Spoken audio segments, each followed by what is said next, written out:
Assalamualaikum warahmatullahi wabarakatuh. Kembali lagi bersama saya Bahrun Tantowi.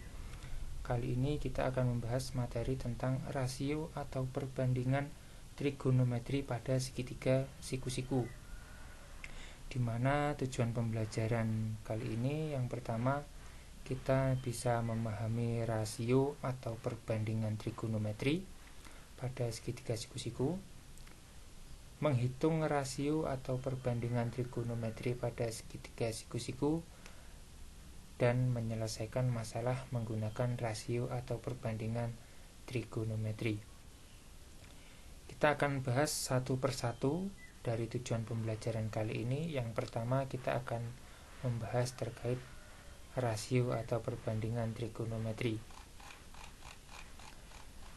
Nah, di sini perbandingan trigonometri, ya, ilustrasinya ada sebuah gambar segitiga. Ya, segitiga ABC merupakan segitiga siku-siku dengan titik sudut siku-siku di C. Ya, ini titik sudutnya di C. Panjang sisi di hadapan sudut A adalah A satuan. Sudut A di depannya ada A satuan ini. A satuan. Panjang sisi di hadapan sudut B adalah B satuan, dan panjang sisi di hadapan sudut C adalah C satuan. Ya, masing-masing di titik sudut ini ada B satuan dan C satuan. Yang perlu diingat bahwasanya titik-titik sudut ini pasti hurufnya huruf kapital, dan di depannya itu pasti huruf kecil. Ya.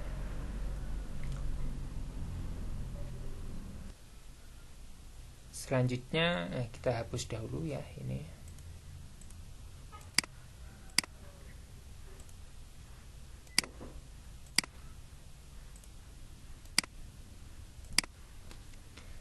Selanjutnya diketahui sudut BAC sama dengan alfa. Ini sudut BAC ada sudut alfa. Nah, ini sudut alfa. Ya. Sisi BC sama dengan A. Ini sisi BC ada sisi A. Sisi A, atau yang disebut sisi depan sudut alfa. Ya, sisi depan sudut alfa. Sisi AC sama dengan B. Sisi AC sama dengan B disebut sisi samping sudut, dan sisi AB AB sama dengan C disebut sisi miring. Ini sisi miring atau hipotenusa. Ya, kita hapus dahulu.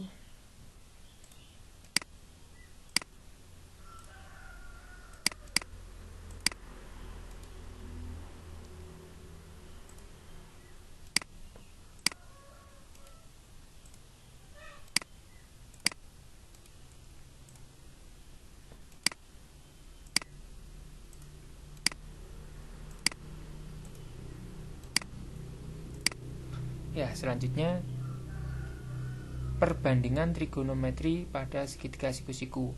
Nah, di dalam perbandingan trigonometri pada segitiga siku-siku ini nanti kita membahas ada yang pertama sinus alfa. Sinus alfa ini sudut alfa. Nama sinus itu adalah pengertiannya adalah sisi depan sudut dibagi sisi miring. Sinus itu pengertiannya adalah sisi di depan sudut alfa dibagi sisi miring. Jadi sisi di depan sudutnya dibagi sisi miring. Itu untuk sinus. Selanjutnya, ya, saya hapus terlebih dahulu. Yang kedua ada kosinus alfa. Kosinus itu adalah sisi di samping sudut A, ini sisi atau B, sisi di samping sudut B dibagi sisi miring.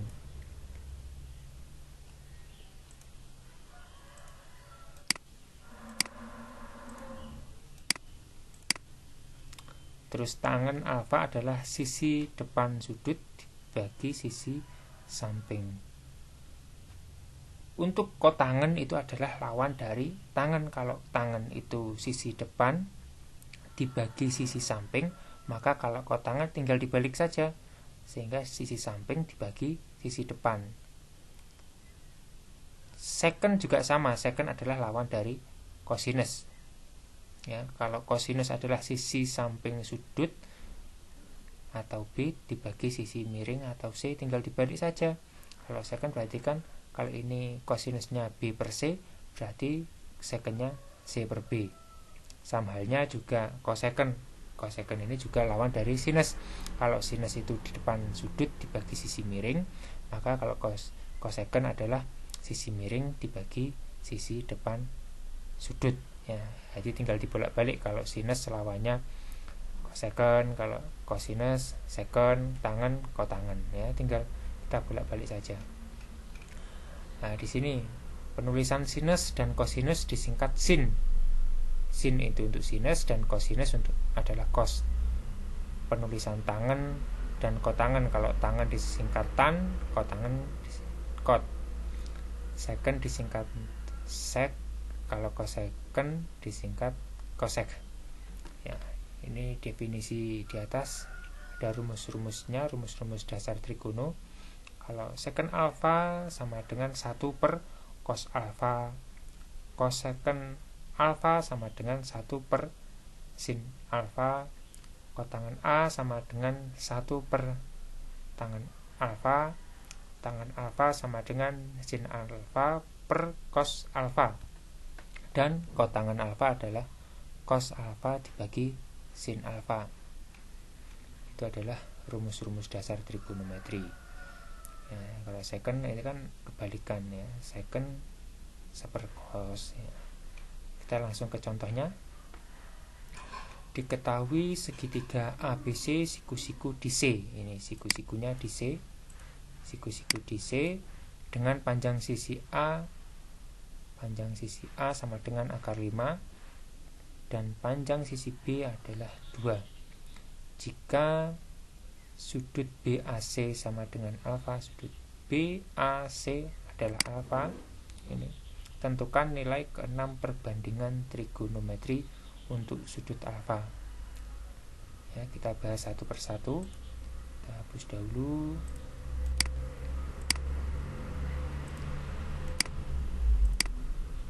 Nah, yang pertama ini ya. Kalau kita sudah diketahui A dan B, maka kita harus mencari nilai panjang C. Dimana kalau di dalam teorema Pythagoras, panjang di sini untuk mencari semuanya ini ya. Kalau panjang untuk mencari sisi miringnya atau C itu sama dengan panjang sisi di depannya ini A kuadrat ditambah B kuadrat. Itu untuk mencari panjang sisi C. Kalau untuk mencari panjang sisi A ini ya, berarti A sama dengan ya panjang sisi ini ya, C kuadrat dikurangi B kuadrat. Dan kalau untuk mencari B ya, untuk mencari B ini berarti sama dengan panjang sisi C kuadrat dikurangi A kuadrat. Ini adalah rumus-rumus dari segitiga teorema Pythagoras. Jadi untuk masing-masing untuk mencarinya kita bisa memakai rumus-rumus ini ya. Mohon maaf agak berantakan ini ya. Kita hapus terlebih dahulu masing-masing ya. Jadi untuk materi-materi rumus teorema Pythagoras ini sangatlah kita harus hafal di luar kepala untuk bisa mengerjakan lebih enak gitu.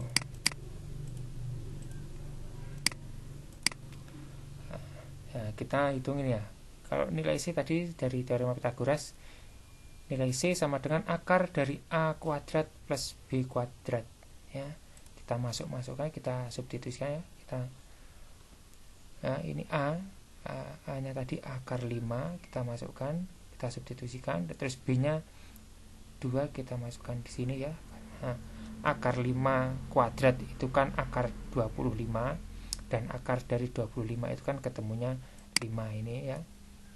Terus kita tambah 2 kuadrat, 2 kuadrat itu kan 4, dari 5 ditambah 4 adalah 9. Jadi akar dari 9 sama dengan 3, sehingga kita bisa mengetahui besar C adalah 3 ya. Jadi nilai perbandingan trigonometri sudut alfa kalau sin tadi adalah sisi di depan dibagi sisi miring, sehingga sisi depannya akar 5 dibagi 3.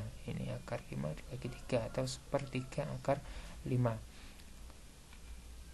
Terus cosnya adalah sisi samping dibagi sisi miring, berarti kan 2/3. Terus untuk tangan berarti sisi depan dibagi samping, jadi akar 5/2. Ini akar 5. Terus untuk kotangan A adalah B/A, sehingga kita masukkan masing-masing. B nya 2, A nya akar 5 atau sama dengan 2 akar 5. Terus untuk second A sama dengan C/B, kita masukkan C nya 3 dan B nya 2, cosecantnya C/A 3/akar 5 atau 3/5 akar 5. Ya, jadi nilai-nilai ini adalah saling kebalikan. Kalau sin 1/3, kita cosecantnya kita balik, berarti A per C menjadi C/A. Cos A berarti kan tinggal cos alfa B per C menjadi secantnya C/B. Ya, seperti itu. Kita hapus terlebih dahulu.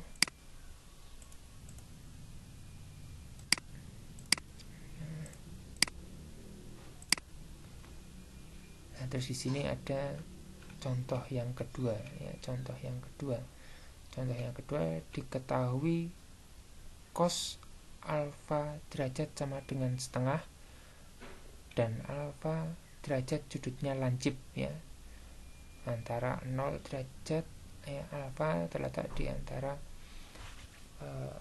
0 derajat sampai 90 derajat. Berapakah nilai perbandingannya? Sama untuk mencarinya. Yang pertama kita menggambar dulu sebuah segitiga siku-siku ya, ini segitiga siku-siku. Cos alfanya setengah, cosnya ini adalah nilainya setengah, dimana kita sudah mengetahui panjang AC atau B ini adalah 1, panjang BA atau C ini adalah 2. Kita mencari terlebih dahulu panjang A ya, tadi kita sudah mengorat-ngorat terkait rumus teorema Pitagoras. Di sini kita juga ada ya, kita tulis ulang kembali, di mana untuk mencari panjang sisi A adalah akar dari C kuadrat dibagi B kuadrat. Jadi sisi miringnya dibagi sisi sampingnya. Kita masukkan, kita substitusikan nilai 2 ya, C nya 2 berarti kan 2 kuadrat nilainya 4. Terus B nya 1 kuadrat nilainya 1, berarti 4 dikurangi 1 adalah akar 3. Jadi nilai perbandingan trigonometri sudut alfa ya, kita sudah mengetahui, berarti A nya di sini adalah akar 3. Di sini A nya adalah akar 3. Nah, jadi untuk mencari sin alfa, sin adalah sisi depan dibagi sisi miring, jadi akar 3 dibagi 2 sama dengan setengah akar 3. Terus untuk tangan A, tangan alfa ini ada sisi depan dibagi sisi samping, ini A nya akar 3, B nya 1, tinggal kita masukkan akar 3 dibagi 1 kan ketemunya akar 3. Terus kotangan A alfa B/A, kita masukkan B nya 1, terus A nya adalah akar 3 sehingga sama dengan 1/3 akar 3. Secant alfa sama dengan C/B, kita masukkan C nya 2, B nya 1, 2 dibagi 1 kan ketemu 2. Dan cosecant alfa sama dengan C/A, kita masukkan C nya 2 dan A nya ada akar 3 sehingga 2/3 akar 3. Nah, itulah kita bahas dari perbandingan trigonometri pada segitiga siku-siku. Nanti kita akan membahas lagi terkait trigonometri di sudut-sudut istimewa ya. Pertemuan yang akan datang kita akan mengulas. Terima kasih atas waktunya. Mungkin ada kurang dan lebihnya ya, Saya mohon maaf. Kita kembali ketemu di lain waktu. Assalamualaikum warahmatullahi wabarakatuh.